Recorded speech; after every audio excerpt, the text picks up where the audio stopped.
अरे वाह, पता बा ए भैया लोग, लमसम 3 महीना पहले पवन सिंह कोर्ट में अर्जी लगौले रहन तलाक के लेके अपन कन्या ज्योति सिंह से। न्यायाधीश महोदय कहलन कि एक बेर सुलह के कोशिश कर ल जा तू दोनों लोग। एह बात के भी 1 महीना बीत गईल, इ दोनों लोग साथे ना लौकलन जा। अपन मायके वाला सबनी जोरे रहत बड़ी ज्योति सिंह। ज्योति सिंह अब ही फैमिली ट्रिप एंजॉय करत बड़ी, बिना पवन सिंह के खूब मौज मजा करत बड़ी। फोटो शेयर कैले बड़ी, कैप्शन में लिखले बड़ी, मुझे ऐसी जगहें बहुत पसंद हैं जो आपको एहसास कराती हैं कि आप और आपकी समस्याएं कितनी छोटी हैं। आई हो दादा, फोटो में साफा बुझात बा कि अभी वो हिमाचल के शहर पर बाड़ी। उनकर भाई और उनकर पूरा परिवार उनकरा साथे बा। ऐसन भी फोटो उ शेयर कैले बड़ी। आई हो दादा, उनके खातिर लेकर में मार रोज होला, मार रोज होला।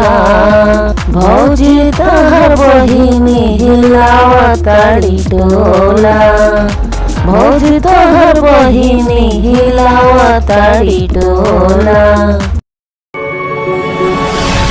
सावन का महीना आया है, घटा से बरसा है पानी, वे माहिया बुझा दे। रउआ पता बा ए भैया लोग, भोजपुरी के ग्लैमरस हीरोइन आकांक्षा दुबे साध्वी सधुआइन के अवतार में लौकत बड़ी। सावन के पावन महीना शुरू हो गईल बा। आप बोल बम के नारा बा, इहे एक सहारा बा। बोल बम के नारा बा, इहे एक सहारा बा। कि बोल बम के जयकारा लागल शुरू हो गईल बा। एने आकांक्षा दुबे भगवा टॉप और सफेद लॉन्ग स्कर्ट के साथ ही रुद्राक्ष के माला जूड़ा में बंधले, कान में कुंडल पहनले फोटो शेयर कैले बड़ी, जे कि पवन सिंह के बोल बम सॉन्ग के शूटिंग के बाटे। पवन सिंह के नया गाना यूट्यूब पर धमाल मचौले बाटे। ट्रेंडिंग लिस्ट में बा भाई आयल सावन के गाना। आई हो दादा।